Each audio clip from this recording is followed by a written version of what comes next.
여러분 안녕하세요. 오늘은 즐거운 토요일입니다. 한 주간 동안 잘 보내셨습니까? 또 공동체 성경 읽기를 통해서 창세기가 이제 거의 막바지에 가고 있는데 매일매일 성경을 읽으시면서 어떻게 여러분에게 성령의 특별한 조명이 있으신지 모르겠습니다. 제가 확신하기로는 성경을 읽으면 읽을수록 성령께서는 그 말씀 가운데 함께 살아서 역사하심으로 여러분에게 개인적으로 조명하신다고 저는 믿습니다. 그래서 성경 읽기가 중요한 건데요. 여러분 성경을 읽으시면서 하나님의 뜻을 하나하나 발견해 갈 수 있는 여러분이 되시기를 주님의 이름으로 축복합니다. 자, 오늘은 토요일입니다. 그리고 하나님 말씀만 또 보는 날이니까 긴 얘기를 하지 않고 말씀으로 바로 들어갑니다. 네, 사무엘상 15장 26절 말씀입니다. 제가 읽어드릴게요. 그렇게 해도 아무 소용이 없어 당신이 여호와의 명령을 거절하였으므로 여호와께서도 당신을 이스라엘 왕으로서 이미 거절하셨소. 다 아시겠지만 이 말씀의 배경이 되는 어떤 사건이 있었고, 이 말씀에서 왕이라고, 이스라엘 왕이라고 얘기하는 사람은 이스라엘의 초대 왕, 하나님께서 선택하신 사람이었습니다. 그리고 이 말을 하는 사람은 당시에 선지자였고, 민족의 어떤 뭐라고 할까요? 민족의 구심점 같은 사람이었던 사무엘입니다. 이스라엘의 초대왕이면서 하나님께서 선택하셔서 왕이 되었던 사울왕은 아말렉과의 전투에서 모두 다 진멸하라, 살아있는 것들은 싹 다 죽이라는 뜻이죠. 그러한 하나님의 말씀을 어기고 하나님께 제사를 드린다는 핑계로 전리품을 챙기고 살아있는 짐승들도 챙기고 해서 했습니다. 그런데 그 자리에 이제 사무엘이 찾아갔을 때 기념비를 세우고 있었죠. 승전한 기념비겠죠. 그런 걸 세우고 있습니다. 그럴 때 이제 이 사무엘이 하나님께서 당신을 버렸다라고 이야기합니다. 하나님은 당신을 버렸다, 이제 왕으로서 당신을 버렸다, 이렇게 이야기합니다. 네, 그러자 사무엘이 이렇게 말해요. 사울이 이렇게 말해요. 내가 잘못했다. 백성들 때문이다. 백성들이 마땅히 죽여야 할 것들, 멸해야 할 것들 중에서 길갈에서 당신의 하나님 여호와께 제사하려고 소 그리고 염소 뭐 이런 것들을 끌고 왔다라고 이렇게 사울이 사무엘에게 변명을 합니다. 백성들이 제사를 지내기 위해서 이런 것들을 끌고 왔습니다 라는 변명이에요. 그리고 나는 그냥 어쩔 수 없었다, 뭐 이런 거죠. 백성들이 제사를 지내기 원하기 때문에 왕으로서 나는 그들의 말을 들어줄 수밖에 없었다. 이 말은 이제 좀 긍정적으로 해석한 것이고, 좀 제가 바라보는 입장에서는 백성들 핑계대고 자기 챙길 걸 챙겼다, 네, 이렇게 생각을 합니다. 자, 그런데 15장 9절은 이 말과 좀 다른 이야기를 합니다. 다시 말하면 백성들이 마땅히 멸할 것들 중에서 하나님께 제사하려고 소를 끌고 왔다, 이 말인데 그것과 다른 이야기가 15장 9절에 써 있습니다. 이렇게 써 있어요. 사울과 백성이 아각과 그의 양과 소의 가장 좋은 것 또는 기름진 것과 어린 양과 모든 좋은 것을 남기고 진멸하기를 즐거워하지 아니하고 가치 없고 하찮은 것은 진멸하리라, 이렇게 돼 있단 말이죠. 그러니까 좋은 건 가지고 가고 가치가 없고 하찮은 것들은 죽였다는 겁니다. 일반적으로 하던 걸 한 거예요. 가져가 봐야 쓸모없고 가다가 죽을 것 같고 가져가 봐야 아무 가치가 없는 것들은 죽이고 좋은 것들은 챙겨왔다, 이런 얘기예요. 자, 그래 놓고는 백성들이 제사를 드리려고 가지고 왔다고 거짓말하는 거예요. 핑계대는 거예요. 한 나라의 왕이 뭐 이렇게까지 치사하게 핑계를 댑니까? 사무엘이 봐도 어처구니가 없었을 거예요. 왜냐하면 보통 이 말씀을 읽으면 이런 생각을 해요. 아, 제사를 지내려고 가져왔으니 뭐 그래도 한번 10여 마리 가져왔겠지, 많으면. 뭐 이렇게 생각하는데 그게 아니에요. 한두 마리 가져오고 10여 마리 가져온 게 아니고 그 나라에서 제일 좋아 보이는 것들은 싹 다 가져왔다는 뜻이에요. 가치 없고 하찮은 것들은 죽이고 가장 좋은 것, 기름진 것, 어린 양과 모든 것은 남겼다, 이런 말이에요. 그러니까 엄청 많았던 거예요. 그 많은 걸 다 잡아 죽여서 하나님 앞에 제사 지내려고 했을까? 이게 사무엘이 생각해도 이게 기가 막힌 이야기인 거죠. 그래 놓고는 하나님께 드리려고 했다. 이렇게 얘기를 하는 거예요. 그리고 오늘 본문은 이 말에 대한 대답이에요. 그렇게 해도 아무 소용없어. 당신의 여호와의 명령을 거절하였으므로 여호와께서도 당신을 이스라엘의 왕으로서 이미 거절하셨소.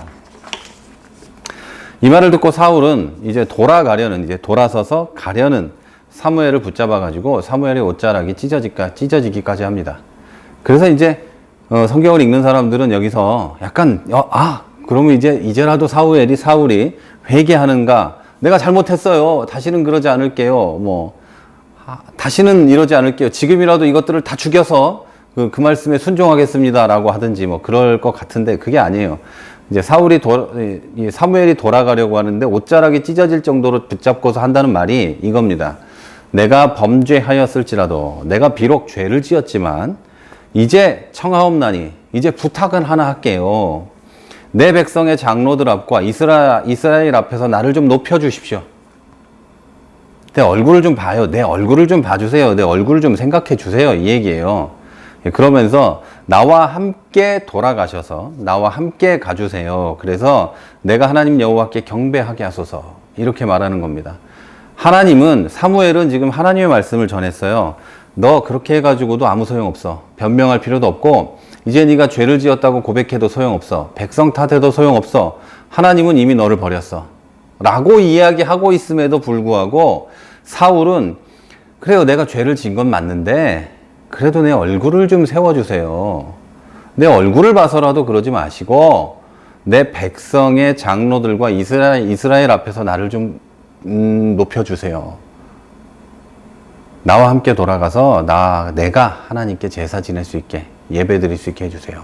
이렇게 말하는 거예요. 범죄를 저지르고 하나님께서는 너를 버렸다고 이미 선언하고 있는 사무엘을 붙잡고 사울이라는 사람은 자기 자신을 내 자리를 지키고 높아지기를 원하는 겁니다. 이게 하나님을 따르지 않는 사람들의 전형적인 모습이에요. 무슨 일이 있어도 세상에서도 하나님 앞에서도 중대한 범죄를 저질렀어도 또는 하나님의 이름을 심각하게 하나님의 명예를 실추시키는 그런 짓을 하고도 자기 자리만 지키면 되는 사람들이 있다는 말이죠. 저는 그런 목사님들과 장로님들을 굉장히 많이 봐왔어요. 그리고 지금까지 계속 이야기합니다. 그런 사람들에게서 도망치라고. 안 도망쳐요. 네, 그런 교회들 보면 나날이 부흥합니다. 자, 여러분 잘 생각하셔야 돼요. 내가 죄를 지을 수 있습니다. 저도 당연히 죄를 지을 수 있고 살다 보면 하나님의 명예를 심각하게 실추시키는 그런 범죄를 저지를 가능성도 누구나 있습니다. 그건 저에게도 있어요. 그런데 그럴 때 하나님의 옷자락을 붙잡고라도 하나님 앞에 엎드려서라도 예수의 발을 붙잡고라도 내 얼굴 좀 세워주세요가 아니라 내가 잘못했습니다. 이제라도 돌이키겠습니다. 한 번만이라도 기회를 주십시오. 한 번 기회를 주시면 내가 다시는 하나님 말씀을 저버리지 않고 온전하게 순종하면서 살겠습니다. 이렇게 하는 거에 정상인데 이런 사람들은 그러지 않는다는 거예요. 누구나 그럴 수 있지만 사울과 같은 사람은 그러지 않는다는 거예요. 다윗은 더 흉악한 짓을 저지르죠. 자기 부하의 아내를 취하고 부하는 전쟁터에서 죽게 공작을 꾸밉니다. 그리고 부하는 죽게 되죠. 그리고 그 아내는 자기가 데리고 와요. 여러분, 그러고서 걸리자 나단 선지자가 가서 책망하자 울기를 그렇게 울 수가 없으면서 하나님 앞에 회개합니다. 그 행위는 무조건 잘못한 거예요. 정말 나쁜 짓입니다. 그럼에도 불구하고 다윗은 회개하게 되죠. 그래서 다윗은 하나님 앞에 순종하는, 하나님 말씀을 청종하는 사람이라고 지금까지 기억되고 있는 것입니다. 자, 여러분, 안타까운 것은 이렇게 불순종을 저지르는 사람들, 그리고 불순종하는 사람들이 아주 큰 성공을 거둘 때가 많이 있다는 겁니다. 사울은 불순종했지만 전쟁에서 승리했고 많은 전리품을 챙겼고 승리한 왕으로서 높임을 받았을 겁니다. 그러나 그는 하나님께는 버림을 받았죠. 하나님의 말씀을 거부했기 때문이에요. 하나님 말씀 듣기를 거부했어요. 무엇 때문에? 백성들의 마음을 기쁘게 하기 위해서, 그리고 자기의 마음을 좋게 하기 위해서 하나님의 말씀을 거부했어요. 그럼에도 하나님의 말씀에 불순종하고 잠시 접어두고, 그러니까 불순종하고 싶은 마음은 사실 없을지도 몰라요. 그런데 잠시 접어두고, 하나님 마음은 잘 알겠어요. 그런데 제가 상황이 이만저만하니 하나님 말씀은 제가 잠시 접어둘게요. 그리고 돈을 좀 벌고 명예를 얻어서 나중에 하나님을 영화롭게 하겠습니다 라는 성도들이 많이 있습니다. 사울 같은 거죠. 좀 접어두고 이 전리품 좀 챙겨가지고 좀 드릴게요. 예배 드리면 되잖아요. 헌금도 하고 구제도 할게요. 11조가 뭐예요? 10에 2, 3조까지 다 낼게요. 저는 충분히 하나님이 복을 주셨으니까 그렇게 할게요 하는 사람들이 얼마나 많이 있습니까? 그런데 하나님이 원하는 건 뭐라고요? 순종입니다. 순종. 하나님의 뜻대로 해서 하나님이 복을 주셔서 돈을 많이 벌게 된다면 그것은 하나님이 주신 복이에요. 그러나 하나님에게 불순종해서 사울과 같이 좋은 것들, 한 나라에서 챙겨가지고 올 만한 그 좋은 것들을 다 챙겨온다 해도 글쎄요, 하나님은 그걸 기뻐하지 않습니다. 전혀 좋아하지 않으세요. 불순종의 대가로 얻은 돈과 명예로는 하나님을 영화롭게 할 수 없습니다. 이 기독교인들이 좀 오해하고 있는 것들이 있는데 세상 사람들하고 같은 오해를 하는 면이 한 가지 있어요. 그게 뭐냐면 하나님이 내가 뭔가 드리고 내는 것으로 내 몸을 드리든 내 물질을 드리든 내 시간을 드리든 뭐 그런 것으로 하나님의 일이 돌아간다고 생각하는 거예요. 그렇지가 않거든요. 하나님은 이미 온 세상의 창조주이시며 온 세상의 주인이십니다. 이거 다 하나님 거라는 말이에요. 마귀가 뭐 자기 거라고 주장하기도 하고 하지만 다 하나님 거예요. 다 하나님 건데 그거에 대해서 자꾸만 내가 뭘 해야지만 하나님이 일하시고 이렇게 생각하는데 그거 잘못된 생각이에요. 다 하나님 거예요. 하나님은 내가 안 해도 누가 하게 합니다. 하나님이 일하려면 나 안 해도 하나님의 일은 다 돌아갑니다. 그런데 그 일에 나를 써주시고 내 시간과 내 물질과 내 정성과 나의 기도를 사용하신다면 그것이 감사한 거죠. 그것이 감사한 거예요. 뭐 열심히 일해가지고 내가 교회도 안 나가고 예수도 잘 안 믿고 세상에서 한 10년만 성공해가지고 다시 돌아오겠습니다. 이런 거 하나님 좋아하지 않으세요. 그거 없어도 하나님은 이미 하나님의 일을 하시고 온 세상의 주인이시란 말입니다. 그리고 홀로 스스로 영화롭습니다. 홀로 존재하시고 근원이 없는 분이시고 그런 하나님이 내가 무엇을 함으로 하나님의 어떤 그 마음이 이렇게 움직이고 뭐 그럴 거라고 생각하지 마세요. 하나님이 뭔가 하심으로 내가 하나님의 일에 내가 동참이 된다면 그것으로 나는 할렐루야 막 이렇게 돼야 되는 게 정상이에요.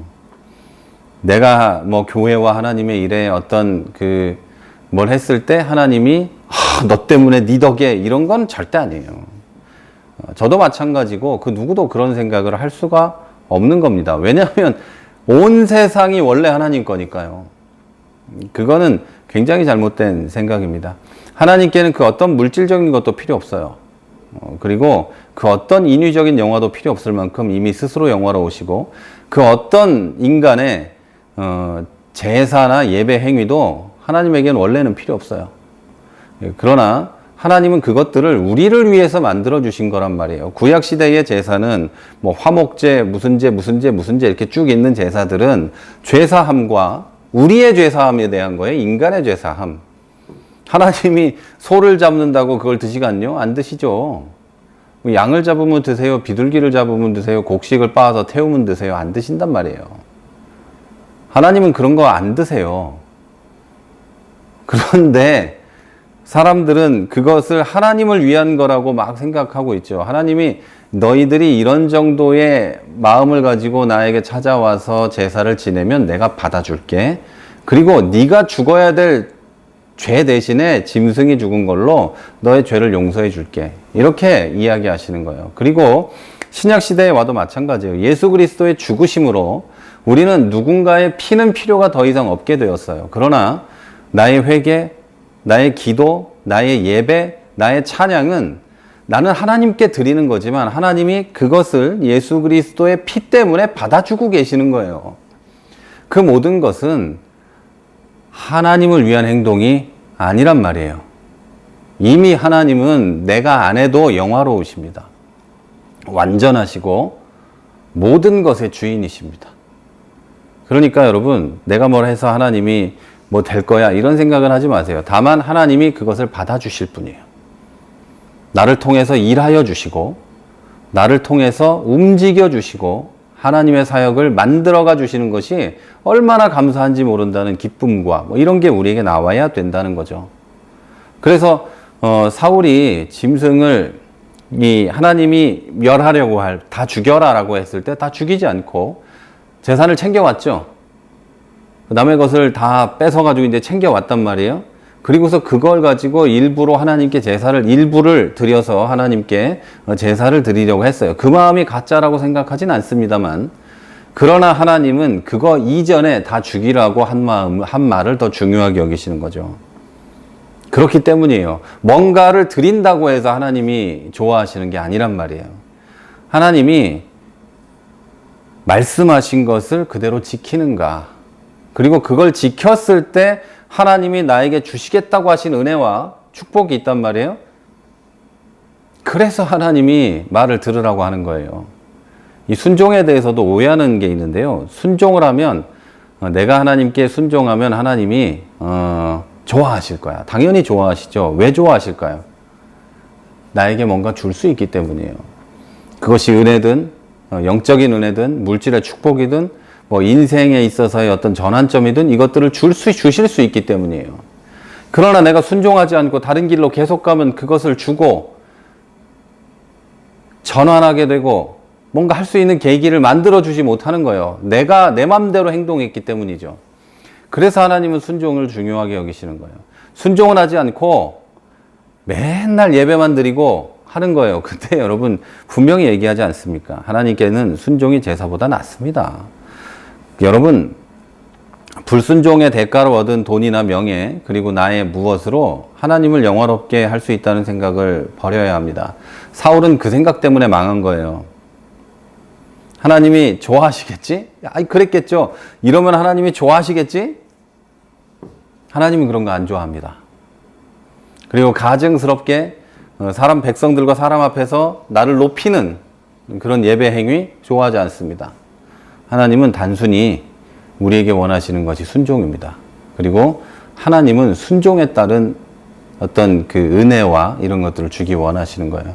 여러분이 잘 이해하셔야 될 개념이에요. 하나님은 이런 하나님의 보호 안에 내가 있기를 원하세요. 여러분은 그걸 속박이다 이렇게 생각할 수 있지만, 온 세상의 창조주이시며 주인이시며 모든 것을 운행하시고 섭리하시는 하나님 안에 내가 들어가 있고 그분에게 순종하면서 내가 은혜를 누린다는 것이 속박일까요? 그렇지 않단 말이에요. 종도 뭐 괜찮은 집에 들어가 있으면 뭐 괜찮게 살잖아요. 그런데 하나님이시라니까요. 그분의 아들이에요. 그게 속박이겠습니까? 축복과 은혜겠습니까? 여러분, 요즘에 이재용 삼성 부회장을 보면서 많은 사람들이 부러워합니다. 아버지가 물려주신 재산이 22조예요. 상속세를 다 내도 11조가 남아요. 11조가 남네. 대단한 11조가 남네요. 그게 남아요. 부러워합니다. 얼마나 그 아버지 밑에서 경영자로 커가기 위해서 힘들고 어려움을 겪었겠습니까? 안 부러우세요? 자, 여러분, 근데 하나님이시라니까요. 하나님. 그 하나님의 아들로서 그 안에서 어떤 은혜를 누리고 하나님이 하라고 하는 거를 충실하게 이행하면서 살아가면 하나님이 또 이 세상에서 또 해주실 수 있는 은혜들을 우리에게 부어주시는데, 그게 바로 그리스도인의 삶이고 또 그게 바로 천국을 기대하는 사람들의 삶이죠. 이 세상에서 만약에 그런 것들을 우리가 누리지 못할지라도, 주의를 하면서 남들 다 누리는 뭐 물질적 축복이나 남들 다 이렇게 뭐 좀 이렇게 하는 그런 것들을 난 못할지라도 하나님의 자녀로서 하나님의 어떤 일들을 해가면서 누리는 그런 영적인 축복, 그리고 천국의 약속, 이런 것들은 세상의 것들과 비교할 수 없는 것이죠. 여러분, 오늘도 역시 커피 브레이크 말이 좀 길었는데요. 정리를 하겠습니다. 순종이 제사보다 낫고요. 순종하지 않고 얻은 모든 것은 다른 사람에게 주어져 버릴 겁니다. 사울은 순종하지 않고 많은 것을 얻었지만 그 많은 것은 누구에게 돌아갑니까? 다윗에게 갑니다. 사울이 순종하고 열심히 하나님의 주신 사역을 잘 감당했다면 사울은 위대한 왕으로 남았을 겁니다. 사울은 왕의 용모를 가진 사람이었어요. 키도 크고 나름대로 많은 것을 가지고 있었지만 나중에는 하나님이 이 사람을 버림으로 악령에 시달리고 그러다가 나중에 죽게 되죠. 결국은 이스라엘 왕국은 다윗이 가져갑니다. 그리고 다윗 왕이 이스라엘의 가장 위대한 왕이 되죠. 모든 것을 빼앗겼어요. 명예도 돈도 어떤 자녀의 어떤 영광도 모든 것을 다윗에게 빼앗깁니다. 뭐 때문에요? 불순종 때문이죠. 이룬 것은 많았을지 모르지만 불순종 때문에 다 빼앗겼습니다. 자, 사랑하는 성도 여러분, 말씀드리자면 여러분이 하나님 앞에 드리는 모든 것들이 무가치하다는 게 아닙니다. 그 행위의 배경에 순종이 있어야 한다는 거예요. 하나님은 여러분에게 A를 하라고 하는데 여러분이 A 다시를 합니다. 불순종입니다. 내가 나름대로 이렇게 하면 되지 뭐 이렇게 해가지고 합니다. 상황이 이러니까 이렇게 해요. 불순종입니다. 자, 사랑하는 여러분, 다시 말씀드리지만 하나님께는 순종이 제사보다 낫습니다. 여러분이 하나님 앞에 순종하심으로 하나님 은혜 안에 머물게 되시기를 주의 이름으로 부탁을 드립니다. 내일은 예배를 드리는 주일입니다. 이번 주도 코로나19가 확산되어서 할 수 없이 온라인으로 예배를 드리는데요. 그 가운데도 하나님 은혜와 축복이 있게 되기를 주의 이름으로 축복합니다. 성탄절 주일이 되는 27일 날은 저는 제 마음으로는 무조건 모인다 이런 생각을 갖고 있는데 하나님이 역사하셔서 그렇게 되기를 또 기대해 봅니다. 네, 오늘 하루 마무리 잘 하시고요. 하나님의 은혜를 누리는 주말과 주일이 되시길 바랍니다. 곳곳에서 터져나오는 코로나19로부터 하나님이 보호해 주시기를 저는 기도하도록 하겠습니다. 여러분, 급한 소식 오가지 않을 수 있도록 가정에서 또 계신 곳에서 건강을 유지하시고 부모 형제들 잘 한번 돌아보시길 주의 이름으로 부탁을 드립니다. 저는 교회에서 기도하고 또 일하면서 있겠습니다. 지금까지 세종시의 최 목사였습니다.